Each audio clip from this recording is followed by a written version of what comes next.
दोस्तों, स्वागत है आप सबका मेरे यूट्यूब चैनल में। तो दोस्तों, लाइक और सब्सक्राइब कीजिए और बेल आइकन दबा दीजिए। तो चलिए दोस्तों, जानते हैं हम आज के पौधे के बारे में। तो दोस्तों, कौन सा है वो पौधा? ये देखो, पहचाना क्या?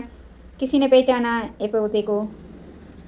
दोस्तों, तो ये पौधा मैं बाहर से लेकर आई हूँ, क्योंकि मैं मालेगांव को रहती हूँ। मैं जहाँ पे रहती हूँ वहाँ पे ये पौधा ज़्यादातर दिखता नहीं, और हमारे यहाँ सामने है, लेकिन वो बहुत ही गंदगी है। इसलिए मैं सुबह घूमने गई थी, तो वहाँ पे मुझे एक जगह दिखा, तो मैं लेके आई हूँ।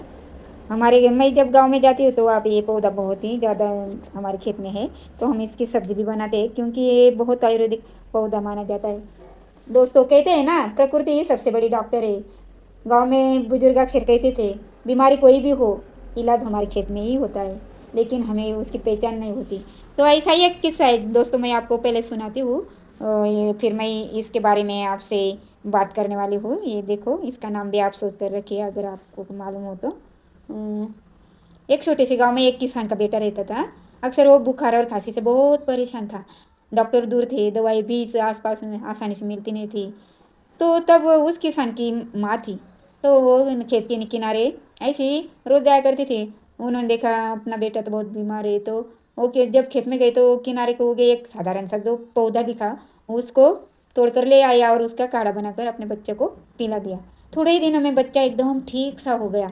वो पौधा कोई और नहीं तो दोस्तों यही है वो पौधा, इसका नाम है अघाड़ा, और इसको हिंदी में अपमार्ग भी कहते थे, अपमार्ग। तो आज हम इसी चमत्कार पौधे के बारे में मैं अभी आपसे बात करने वाली है, आपको इंफॉर्मेशन देने। इसकी सब्जी भी बहुत अच्छी लगती है। ये तो दोस्तों, ये जो वनस्पति है ये सीधी सादी वनस्पति नहीं है, इसका बहुत ही इसके पास बहुत सारे गुण है, गुण तत्व वाले है। तो जिसको पायोडीन हो, जिसको मूलव्याध हो, उसके लिए भी इसका काढ़ा बनाकर पीने से बहुत आराम मिलता है। और जिसको पथरी हो, तो इसका काढ़ा अगर आप खाली पेट हर दिन पियोगे तो जरूर वो पथरी का टूट टूट टूट करके अपने मलमूत्र के मार्ग से निकल जाएगी, इतना इसका असर होता है। और हमारा खून भी साफ करता है। वैसे ही अगर आपको जवान दिखना है तो ये जो वनस्पति है, इसको जो फूल आते हैं, तूरे बोलते हैं उसको भी, वो 4-5 तूरे लेकर उसका पेस्ट बनाइए और रात भर एक गिलास पानी में भिगो कर रखिए। सुबह शाम कर वो पानी नहीं छाना तो भी अगर आप ऐसे पी सकते तो पी सकते हो, कोई दिक्कत नहीं। उसको पी लेने से हम हर दिन जवान दिखने लगते हैं, हमारे शरीर पर छोटे खाज खुजली नहीं होती, और चेहरे पे पिंपल्स वो कम हो जाते हैं, और हमारे शरीर में बहुत ही बदलाव आने लगता है। इसका अगर आप सही से इस्तेमाल करें तो ये वनस्पति हमारे लिए जीवन की वरदान ही है। तो इसका महत्व हमें जानना चाहिए। ये मैंने कह रही, तो ये मैंने आयुर्वेद में भी मैंने इसको पढ़ा है। नहीं, इस पर जो रिसर्च किए डॉक्टर ने, कुछ वैज्ञानिक ने, तो ये बहुत ही औषधि गुणकारी वनस्पति है। तो दोस्तों, आप ही करके देखिए, अगर आपको अच्छा लगे तो लाइक कर। इसका ये देखो, ये जो पहले वाले पत्ते आते हैं ना, वो एकदम छोटे छोटे नए पत्ते, इसको ऐसा तोड़ के ऐसी इसकी सब्जी हम जैसे मेथी की सब्जी बनाते हैं उसी तरह लहसुन का ठेचा और मिर्ची का ठेचा इसमें डालकर, बाकी और कोई मसाला वगैरह नहीं डालना, इसकी सब्जी बनाना बहुत ही टेस्टी है और बहुत गुणकारी, बहुत आयुर्वेदिक सब्जी होती है इसकी। इसको हम आगड़ा बोलते हैं। और गिर गए मेरे पास से। तो दोस्तों, इसकी वो जो ये जो कड़ी होती है, तो ये हम अगर हमारे दांत में कीड़े हैं, दांत दुखते हैं हमारे, तो हम इसको चबाकर हमारे दांत में जो कीड़े तो वो भी मर जाते हैं, और हमारे दांतों के लिए, हमारे मसूड़े के लिए बहुत ही अच्छा होता है। इसीलिए पुराने ज़माने में तो ब्रश वगैरह नहीं था, तो इसकी कड़ी या नीम की कड़ी लेते थे हमारे बुजुर्ग, और इससे दांत की सफाई करते थे। तो ये बहुत ही अच्छा है। इसको छोटे छोटे ऐसे फल आते हैं, वो ऐसी छोटी सी एकदम लंबी सी, वो जो हमारा झाड़ू रहता है ना उसकी काड़ी के जैसा, उसका फल, उसके उससे छोटे छोटे फल आते हैं। तो वो काड़ी अगर आप हमारे छोटी कंगी फनी बोलते हैं हम उसको, उसमें छोटे छोटे करके ऐसे दोनों तरफ भर दिया, और जिसके बालों में ज़्यादा है वो है कि जो अंडे है वो है, तो उससे बहुत अच्छे से निकल जाते हैं कंघी लगाने से। तो ये बहुत काम की चीज़ है, इसका वही ऐसे ही उपयोग किया जाता है। और ये दांतों के लिए तो बहुत अच्छा है, मसूड़े के लिए। और इसको लट्ट जीरा भी कहते हैं, चिरचिट्टा भी कहता है। ये पौधा साधारण सा दिखता है लेकिन गुणों में अद्वितीय है। इसकी साधारण सी ऊंची 2-3 फुट ऊंचाई होती है, हल्की हरी अंडाकृति पत्तियाँ इसके ये थोड़ा सा सुबह लाया इसीलिए वो को उसको पत्ते नहीं मैंने तोड़ के लाए ना, ये सूख गया है। छोटे छोटे हरे सफ़ेद फूल वाली लंबी बालियाँ इसकी पहचान है। एकदम लंबे बाल, उसको छोटे छोटे फूल आते हैं। इसके बीज छोटे छोटे कांटे जैसे होते हैं जो कपड़ों या बालों में भी चिकट जाते हैं। इसके जो बीज है ना वो हमारे कपड़ों में बालों में चिकट जाते हैं, इसीलिए और उससे थोड़ा सा हमें हाथ को भी लग जाते हैं, कांटे चुभते हैं थोड़ा थोड़ा।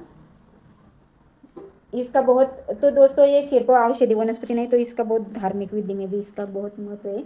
हम नागपंचमी के दिन इसका पूजा में इस्तेमाल करते हैं। तुम्हारे यहाँ करते हैं या नहीं, मुझे कमेंट करके ज़रूर बताना। और आपको आपके यहाँ इस वनस्पति को क्या कहकर बोलते हैं, इसका नाम क्या है, तो मुझे कमेंट करके ज़रूर बताएं। अभी तक मेरे चैनल को किसी ने सब्सक्राइब नहीं किया हो तो प्लीज़ सब्सक्राइब कर देना और बेल आइकन दबा देना। मान्यता है कि इसको वातावरण, ये पूजा विधि में क्यों इसको ज़्यादा महत्व है कि इसके वजह से वातावरण बहुत ही शुद्ध हो जाता है। गणेश उत्सव, नवरात्रि या किसी भी पूजा में गांव के लोग आगाड़ा का उपयोग करते हैं। आपके यहाँ करते हैं या नहीं? इसका उपयोग मैं अब बताने वाले ये कौन कौन सी बीमारी पर इसका उपयोग किया जाता है। तो पहले उपयोग है कफ और जुकाम। अगर किसी को जुकाम हो, कफ हो, तो इसके जो पत्तियां है, ये जो पत्ती है ना, ये पत्तियां इसका रस निकालो और सेहत के साथ सुबह खाने की खा लीजिए। खांसी जुकाम एकदम ठीक हो जाता है। हमारे गांव में तो हमारी माँ इसका ही काढ़ा, इसे यही हमारे माँ बाप तो वहाँ पे तभी तो डॉक्टर नहीं थे, कुछ नहीं था, तो ये जो भी औषधि वनस्पति थे उसी का ही इस्तेमाल करके हम बड़े हुए, हमने खुद देखा है। हमारे पिताजी को तो बहुत ही आयुर्वेदिक औषधि मालूम थी, लेकिन वो अब गुजर गए। उसके पास से मैं थोड़ी थोड़ी सीखी हूँ।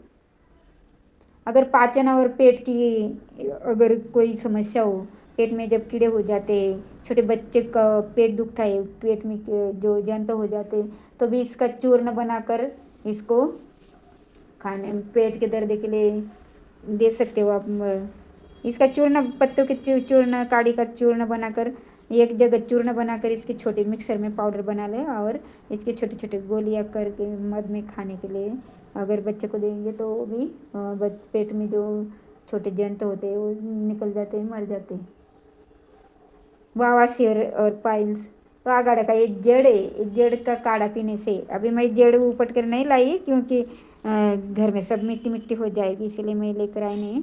वो जड़ है ना, जड़ का काढ़ा बनाकर उसको अच्छी तरह वो काट लो जड़ और अच्छी तरह उसको धो डालो, उसकी मिट्टी सब निकाल डालो। और अगर आपने 2 गिलास पानी लिया है तो उसका उबाल कर 1 ही गिलास रहना चाहिए ऐसा। और उसमें का वो जो है ना वो उबालने के लिए डाल दो और 2 गिलास का सिर्फ 1 गिलास बचा कर रखना, इतना उबालना। तो इसका काढ़ा छान कर सुबह सुबह पी लेने से बवासीर पाइल्स कम हो जाता है और बहुत आराम मिलता है। मैंने खुद किया है। मेरी माँ तो अक्सर ये ऐसे जो काढ़ा हम बनाते, जब कोरोना आया था तो हम ऐसे जो काढ़ा बना कर ही पीते थे।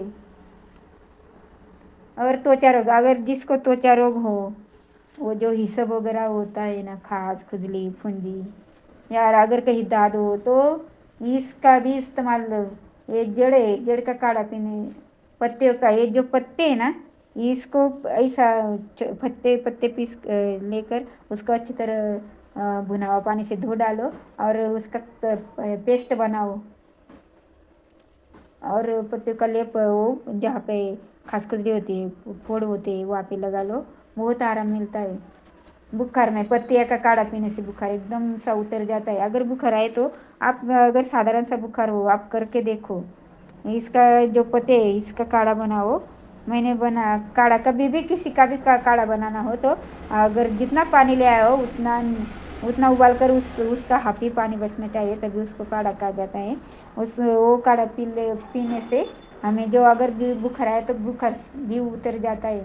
इसका ये चीज़ है, ये तो इतनी गुणकारी है, लेकिन हमें इसकी जानकारी नहीं तो हम इसको बहुत ऐसा ही कुछ भी समझते नहीं, ये ऐसा ही गवत है, चारा है, ऐसा बोलते हैं, इसको तो जानवर खाते हैं, लेकिन ये बहुत गुणकारी है, हमें मालूम नहीं है। हम तो सिर्फ अभी कुछ भी दुखा तो हम सीधे डॉक्टर के पास जाते हैं और वहाँ पे कितने पैसा देकर आते हैं फिर भी अच्छा नहीं लगेगा। लेकिन डॉक्टर के पास जाना ये तो दोस्तों सही है, लेकिन ये गलत नहीं है। लेकिन क्या है, डॉक्टर के पास से हमें तो थोड़ा ठीक लगता है, लेकिन वो जड़ से वो जो बीमारी वो निकलती नहीं। तो इसलिए जड़ से अगर आपको बीमारी का एंड करना हो तो आपको आयुर्वेद को मानना होगा। और आयुर्वेद ही सबसे बड़ा डॉक्टर है प्रकृति में। सब अगर प्रकृति ने हमें पैदा किया है तो प्रकृति के पास से ही जो भी समस्या होती है वो होती है, लेकिन उसके पास ही उस समस्या का हल भी होता है। तो प्रकृति ने हमें सभी दिया है, लेकिन हमें उसका सही तरह से इस्तेमाल नहीं करना आता।